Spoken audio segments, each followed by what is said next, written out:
నీ మనస్సు ఈశ్వరాభిముఖం కావడానికి నీకు 3 చెప్తాం, ఇవి మాత్రం మర్చిపోకో. తప్పకుండా భస్మధారణ చెయ్యి. 2 రుద్రాక్షలు మెడలో వేసుకొనుట, తప్పకుండా మారేడు గలమలతో శివలింగార్చన ఒక్కసారైనా జీవితంలో చేయుట.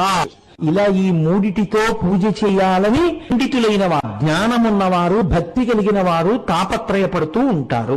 ఇప్పుడు మీరేం చేస్తారు? పూజా మందిరంలో శివనామమును చెప్తారు. శాస్త్రమంది శివనామము గంగా, విభూతి యమున, రుద్రాక్ష సరస్వతి. ఇవి ఎలా నేను అనుసంధానం చేస్తాను? మీరు తప్ప శివభక్తుడున్నాడు, ఆయన లలాటమునందు త్రిపుండ్రములను ధరించినటువంటి వాడై ఒట్టు పెట్టుకుని మెడలో రుద్రాక్షమాలలు వేసుకుని శివ పూజ పూర్తి చేసి బయటికి వచ్చాడు. బయటికి వచ్చినటువంటి వ్యక్తిని ఒక ఆయన పూజా మందిరంలోంచి బయటికి రాగానే చూశాడు. ఆయన త్రివేణీ సంగమ స్నానం చేసిన ఫలితాన్ని ఆయన